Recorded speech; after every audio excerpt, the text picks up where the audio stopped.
Hey guys, on here we got a video that was suggested to me on Twitter by one of our followers here, and it is for a channel that I've followed for some time just on my own over the years. And you know, they released a video apparently that was brought to my attention that we're going to check out here today. This is in regards to Zack Snyder's Justice League, as well as DC's current plan and direction moving forward.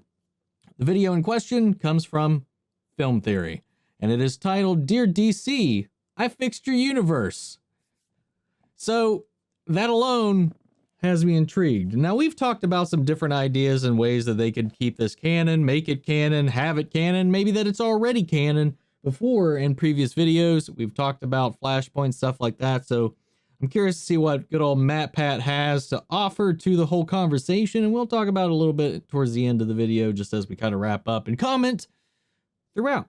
So guys, if you haven't watched or you didn't know, I also have the full movie, a couple points, not the full movie. I've got highlights for the entire Zack Snyder's Justice League, my reactions to it here up on the channel. So if you haven't checked that out, I do suggest that you do so. It was a lot of fun, man. A lot of fun. Anyway, but my full reaction, that's on Patreon though. Anyway, enough of that. Let's get into the video. Today, I'm excited to unveil to you my ultimate theory, one untouched by studio interference, one unburdened by the needs of an algorithm. In this one video, I am freed from the shackles of convention and can present to you my true artistic vision. If you got to give MattPatt one thing, it's always the presentation. Theory. In 360p resolution, just as it was always meant to be watched. This sucks. Hello, Internet! Welcome to Film Theory, where the 4-hour version of this episode is currently locked in a vault waiting for Warner Brothers to call and offer us $30 million for reshoots. Well, while we wait for that call, I wanted to talk about the newly released Snyder Cut version of the 2017 movie Justice League, which I will be the first to admit was way better than I ever expected. I mean, take that with a hefty grain of salt, considering it's like one of the only movies I've seen in months, and the original was real bad, but hey, it set the bar low enough and you have nowhere to go but up. That was my motto in high school. Seriously though, my bro Zach actually pulled it off and transformed a garbage fire of a movie, both in terms of plot and coloring, into a real movie with real characters and real stakes. And if you have no idea what I'm talking about, here's the 30-second catch-up. Back in 2016, WB and DC were in a rush to catch up with the massive success Marvel was having with big superhero team-up movies, which, you know, it's gonna be hard for them when they had no team. At that point in time, they'd only had one movie, Man of Steel, and it wasn't all that well received. So instead of doing solo projects to introduce the characters one at a time, they instead tried to do everything up until all at Snyder once, Cut. Man of Steel had been my favorite for so long. Here's this guy who dresses as a bat and wants to punch him. Also, Wonder Woman is here for reasons. And want to see some YouTube clips of these other guys that may become important at some point? Also, hallucinations! As you might imagine, that movie, Batman v Superman, came out to reviews that weren't so great. But Justice League, the immediate sequel, a film that's important to remember, was planned to be a trilogy of movies, was already well into production and set for release the next year at that point, so a bit late to make any changes there. Early test screenings for the first Justice League weren't great, and the studio was already eyeing major reshoots, so things weren't peachy, but they went from bad to worse when a family tragedy struck Zack Snyder and he had to step down as director, getting replaced with Avengers director Joss Whedon, who, at the studio's request, tried to change the tone of the movie to more closely match DC's more successful rivals. Unfortunately, the clashing visions of the two directors made Justice League, get it, Joss Whedon's Justice League, an awkward final product, prompting a huge fan movement for Zack Snyder to have the chance to finish the movie he started. HBO Max decided to grant everyone's wish, giving Zack and the team an enormous $30 million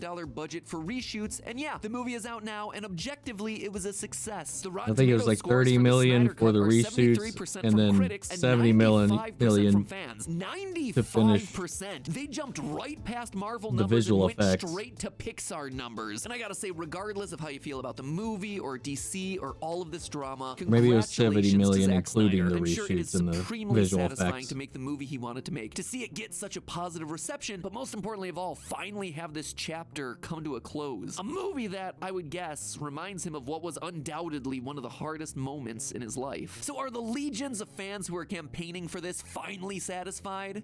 Who are you kidding? Of course not. If you give a mouse a cookie, he'll ask you for a glass of milk. You give him the milk, suddenly he's gonna demand a $1 billion film franchise. The story is no longer about hashtag release the Snyder Cut. The hashtag is now restore the Snyderverse, which, in case you're not familiar, means continuing the darker established storyline that Snyder had in mind for these films, as opposed to, you know, scrapping it all, as recent news has suggested that the studio plans to do. And look, I know that other online commentators out there are annoyed by even more Snyder fan outcry, but personally, I think it's totally fine. I definitely don't like the fact that they review bomb other movies to get their message out there, bullshit. or how aggressive some of their tactics are, but those are just a few bad eggs in this group. Overall, I can't fault people for liking a series of movies and then dedicating years of their lives to being fans of those movies and then being I wasn't even disappointed when the initially a movies don't fan, reach man, their but I got proper won over conclusion. time. No one likes an unresolved cliffhanger. That said, I'm also here today to tell those people to save their breath. In fact, I'm here to tell them to rejoice. Friends, spare your tweets. The Snyderverse is already restored. In fact, it never left. No matter what they say publicly about having no plans to move forward, that's exactly what they're doing. They planned for this to happen. And I'm not talking about God, this I just love from a these sneaky fucking business edits, man. perspective. The proof is actually in the new Snyder Cut of Justice League. You heard me right. The Snyder Cut version of Justice League is actually canon to the established DCEU. In fact, not only is it canonical, it serves as the good ending to the complete Snyderverse story. So today, I want to put the issue to rest because in my mind, both the theatrical cut and the Snyder Cut can fit into the larger DCEU, if and only if WB and DC have the cojones to do it. So first things first, it's important to understand that coming up on DC's future release schedule is a Flash solo movie. See, it's been established for We've a been while talking now about that this for movie 2 will be years. inspired by the Flashpoint storyline in the comics, in which Barry Allen, the Flash, goes back in time to save his mother from being murdered by his arch nemesis, the Reverse Flash. Now, not to go on too much of a tangent here, but John Broome, the DC writer who created the Reverse Flash, he must have just phoned this one in hard. Just imagine his manager bursting into his office one day like, "We need a bad guy for the Flash," and John was like,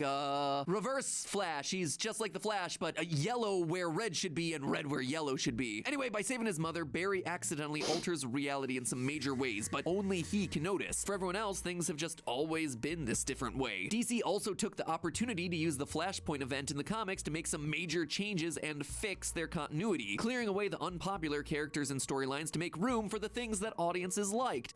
Now, why does this all sound like the perfect thing for DC to do at this point in time with their movies? Could it have anything to do with the fact that as of right now, they have 4 completely disconnected projects all featuring Batman, Joker, Snyder's Justice League, Justice League, and Robert Pattinson's Batman? That's not confusing and bloated at all. Or maybe it's the fact that according to Wonder Woman director Patty Jenkins, even the movie directors at this point are ignoring Yeah, the man, Whedon that's era something a lot of version people haven't Justice League, even despite considered. WB The still holding firm directors that have is the not been canonical following the timeline. Justice I League. could go on with more reasons why this franchise might need a universal reset at this point, but I Even. think you get it. And while I say it's a solo movie, it's really shaping up to be a multiverse movie akin to Into the Spider-Verse. During last year's DC Fandom event, which it's worth noting had 100 hours of streaming content about their upcoming projects available for, get this, one day, 24 hours. So It was I hope 8 you're watching hours. everything They at split it 30 into a times couple speed. days. Not a great plan. The team working on the new Flash movie revealed the fixed fact that. that not just one, but 2 We covered it. Batman would be You can check appearing out my in it, live both stream. Ben Affleck's Batman from the current gen of movies, Still as up well on the as Michael channel. Keaton, who played Batman in Tim Burton's original 1989 blockbuster. This strongly indicates that Flashpoint Well, will be maybe. dealing not just with time travel, but with DC's multiverse. It's the exact thing that Snyder's new movie already is heavily alluding to.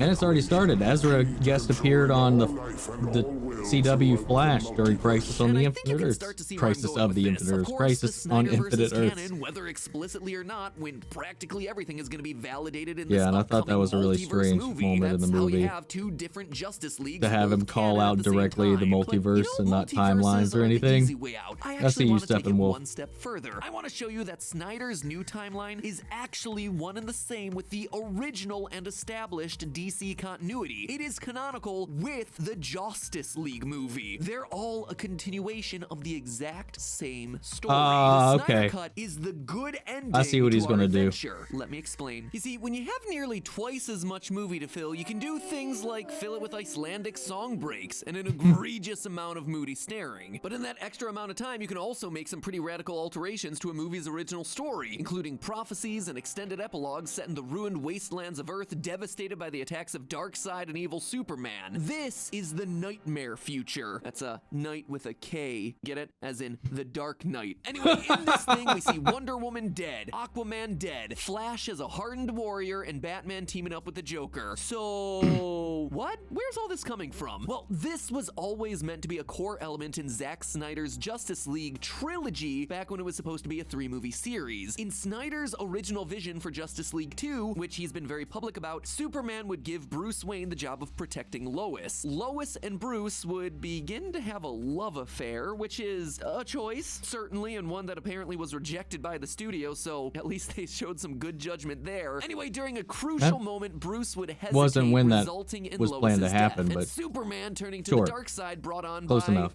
Dark Side. In Justice League 3, Batman and the remaining team would build a device, the Cosmic Treadmill, which would allow Flash to travel back to the past, warn Bruce about Darkseid, and stress the importance of saving Lois's life, thereby changing the future. And we see that this nightmare future does come true. In visions throughout the Snyder Cut, we see Superman cradling a burnt body, presumably Lois, inside of the Batcave, as evidenced by the Robin suit hidden in the back. The nightmare is real. We actually hear it from the Joker himself. You need me to help you undo this world you I mean, created we already by knew it laying was down real in your life. BVS. How many alternate timelines do you destroy the world? Yes. Because you don't have the cojones to die yourself. The question, though, is in what universe is the Dark Nightmare future happening? Well, I firmly believe, based on the evidence in all these movies, that the nightmare is the result of Joss Whedon's Justice League. Darkseid come to Earth, Superman turning evil, it's all the continuation of Justice League and what the canon DCEU is headed towards. When the Flash loops back and goes to warn the past, that sets up the Snyder stories, Batman v Superman and his version of Justice League. Yeah. Those create a second timeline, the one that does things right and actually manages to save the Earth. But how can we be sure about this? Well, in the original cut of Justice League, Bruce Wayne has no idea about Lois Lane being the key to anything. He doesn't comment on his prophecies, he doesn't mention his dreams, he doesn't mention Lois Lane at all. Compare that to the Snyder Cut, where he actively talks about his dreams with Diana. I had a dream.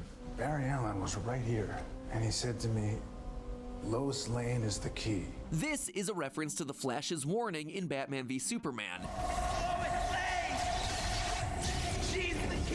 which is clearly happening on Then Diana the gives that second response, timeline, is like, yeah, after to these his events heart. have already That's what he transpired thought in the once. Justice Because League. He wasn't warned, Batman in Justice League only thinks of Lois as the woman in a relationship with Superman. Yeah, right. Nothing special Okay. to take note of. It would make sense that this version of Batman would drop the ball on protecting her. Or, as the Joker says, Why you sent a boy wonder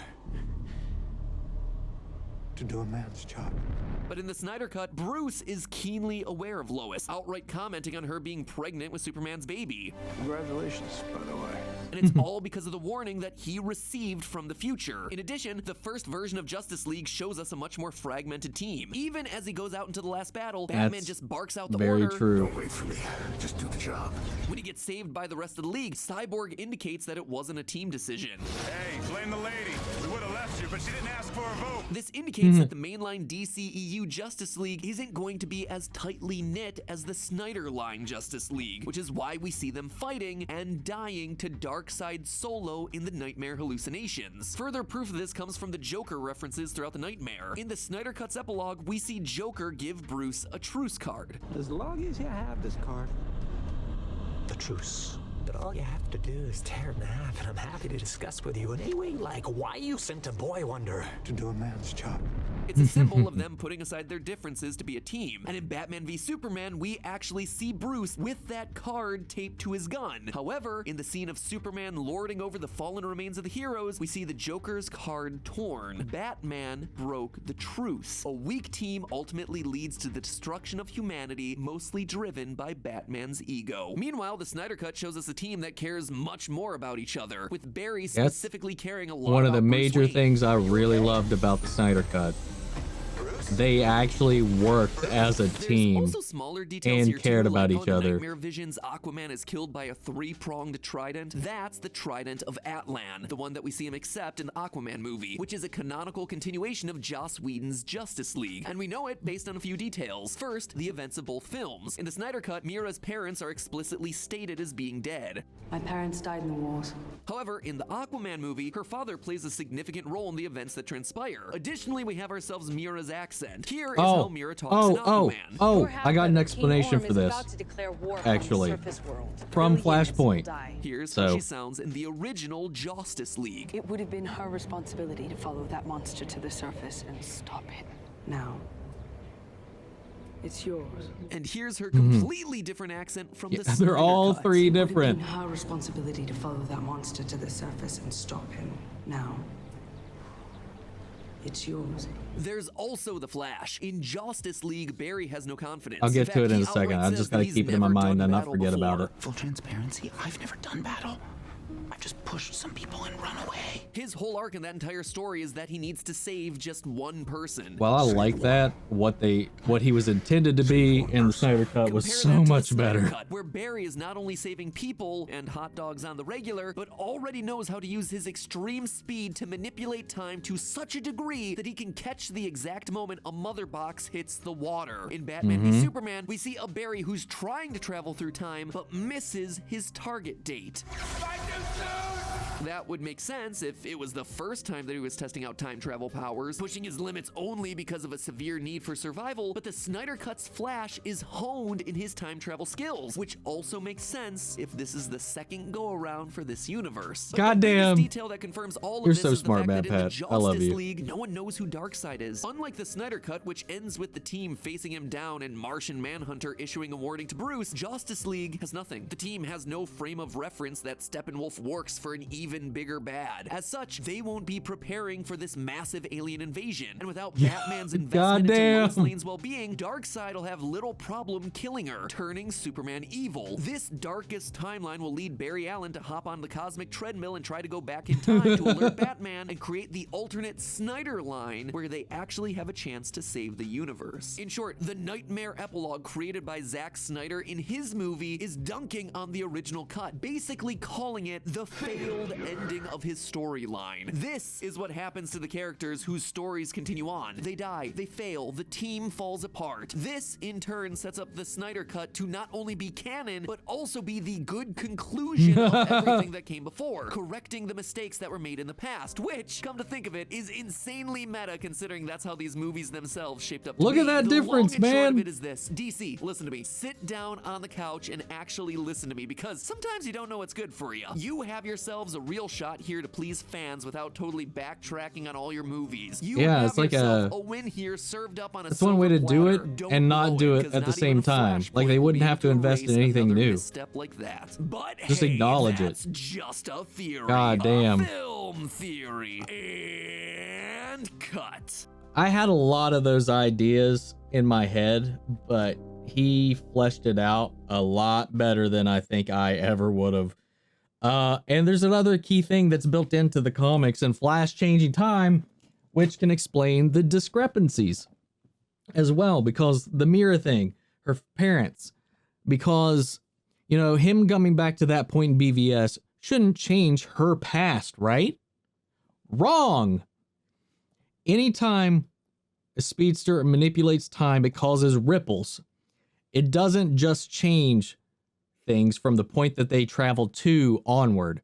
The fact that they broke time at all sends ripples throughout the timeline, causes changes, causes things to be altered. And this can be things that happened years before Barry Allen was even born. Like, for example, in Flashpoint Paradox, you know, when he goes back in time, saves his mother, and he comes back to this future, he questions, I was like, what happened to Superman? That he landed on Earth well before my mother died. So he had been on Earth before his mom died. But what he changed was that ship didn't land at the Kents. Even though it happened years before his mother was murdered or anything that he had changed happened, the fact that he messed with the time stream at all caused changes in the past, the future, and the present. So that's how you can get your explanation of why Mira has 3 different accents, one thicker than the other one and one that just disappears. That's a way that you can explain in one version after Barry, you know, we go in the main timeline where father or parents are alive. They take place in the Aquaman timeline, which follows Justice League. And then, you know, Barry goes back, it changes things, it ripples into the past, In the past now, her parents die, and we move forward into the Snyder Cut. Easily wiped away. And this is something this is established in the comics as a result, as a consequence of Flash's meddling with time. Even if he sets things back, which is what happens with the New 52, when he tries to set things back exactly how they were, he goes back and he lets his mom die so that everything theoretically plays out the same. It can't. It's still different. He still goes back. This is, even though the Flashpoint saga moment, special, whatever in the CW didn't have the oomph that the storyline in the comics or even the animated movie had, it still played with those same themes. Even though Barry in both instances went back and set things back as close to possible as being as perfect as they were the original time through, the fact that it was tampered with at all makes it impossible to ever go back to being the same. So that's why you're going to end up with different changes anytime the timeline's affected. And some of those resulted, like, for example, in Arrow, and like in the Arrowverse, just him going back and resetting everything, even though he put things back in place, it changed things like Diggle's daughter became a son. And a bunch of other stuff, man. I can't even remember half of them. That's just the first one that comes to mind. There's a lot of... Cisco's brother dies in the past where he was alive in the previous timeline. There's a lot of things like that that shouldn't have been affected, but they are. It's just DC's way of handling time. Just when you crash through the time barrier, it sends ripples throughout the timeline, both into the past and into the future, and doesn't change only the point that you go and affect directly.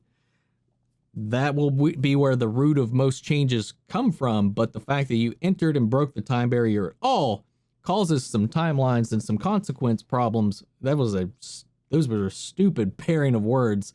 You know what I mean? So it can easily be explained.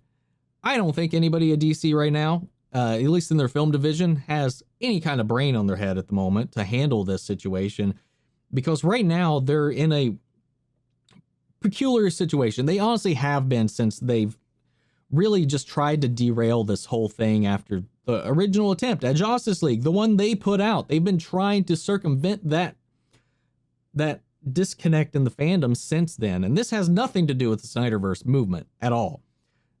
Since those movies came out, they have been struggling to maintain their identity. That's why they decided to focus on these character-centric films, stuff disconnected from, or at least not directly tied into the main continuity they've been following, like Shazam, Aquaman, Wonder Woman 1984, stuff like that, where, yeah, it's still in the same world, but they don't really have to acknowledge what came before because they're still trying to figure out how to do that. And they've been setting up and they not knowing how to move forward with their continuity either. And like was mentioned in this, that the directors, Patty Jenkins and many others, who was the director for Birds of Prey, they've directly ignored the Justice script. And a lot of them have been working off of Zack's original script as far as ideas, as far as keeping the continuity intact. Now, you don't see it very blatantly, but you hear it throughout in different ways where it's calling back to his script, not Justice League. Aquaman's the only exception because, of course, with Mira's parents being alive, but the only other mention to the film was just that they fought Steppenwolf. Aside from that, it's its own movie for pretty much all intents and purposes from that point forward, which is another reason. They're just like, we don't know what to do. So I had said about 2 years ago, that was the only way they can fix this is they have to do Flashpoint. I know it's stupid to do that in the Flash's first solo film in this continuity, but they got to. I mean, it's the only way they can fix their continuity if they have any hope of continuing it coherently. Otherwise, they're just going to have to like ignore things and hope we forget stuff or retcon it or just start over all again fresh. And it's really interesting to see how that's evolved. I had like a 45-minute rant video from like 2 years ago up talking about that. And then they announced it was going to be the Flashpoint movie. And now we got even heavier confirmation of that.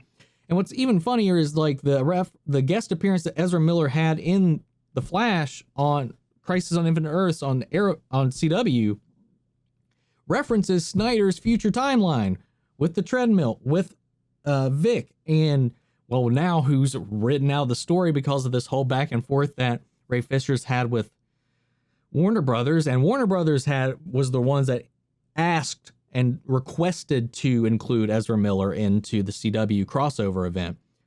The CW didn't even bother to reach out to them and ask them for it. They just assumed they would get shut down. So they didn't even ask Warner Brothers if they could cross over with anybody in the DCEU. But Walter Hamada called them and was like, can you please insert Ezra Miller into your crossover?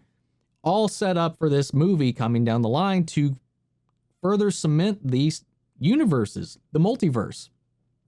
Because like they did on the CW, which already established Michael Keaton's Batman universe as part of their continuity, as part of their multiverse, the Christopher Reeves Superman, Birds of Prey, the TV show, Smallville, everything that came before Adam West's Batman was even there. Kevin Conroy showed up, and then you have Ezra Miller coming in, and then you have Michael Keaton's Batman also cast in the Flash movie coming up.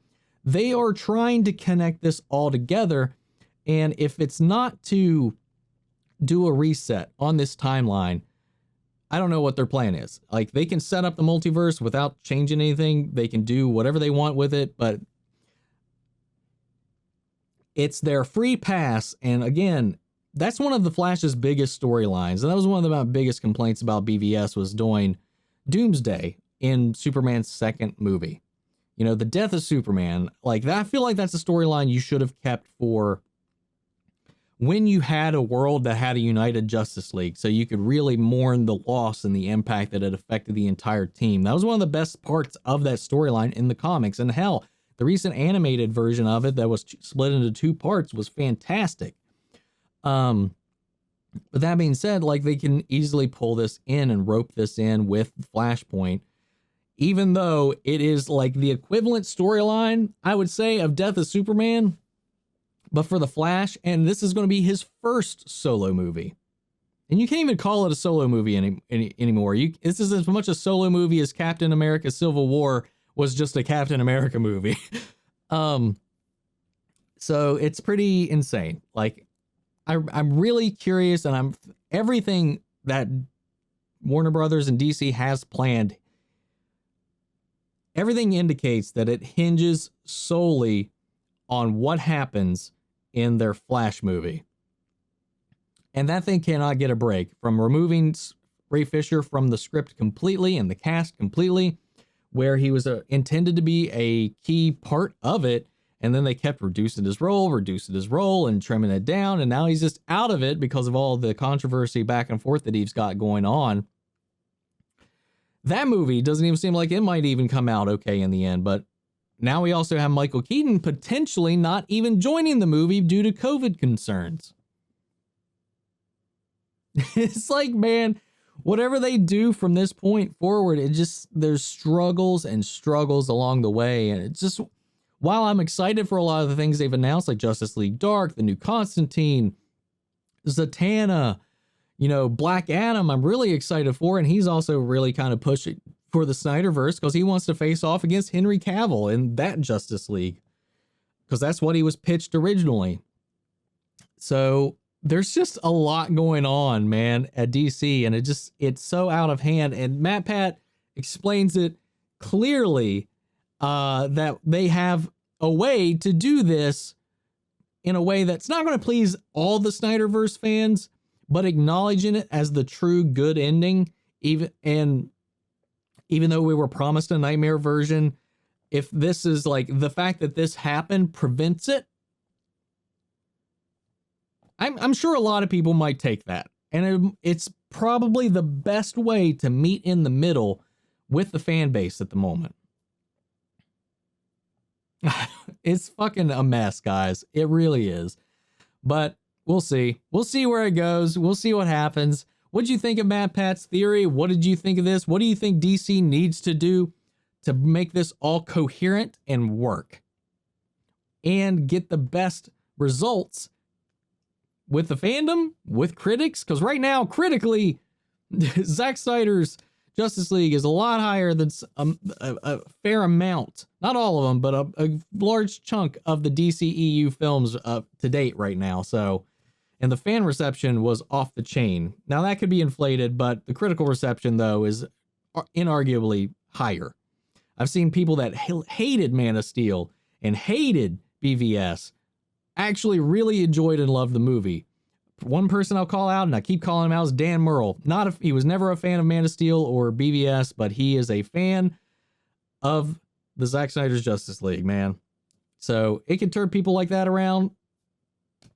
And he was a doubter on the entire movement the entire time too. And here he is. He's like, God damn, get on this.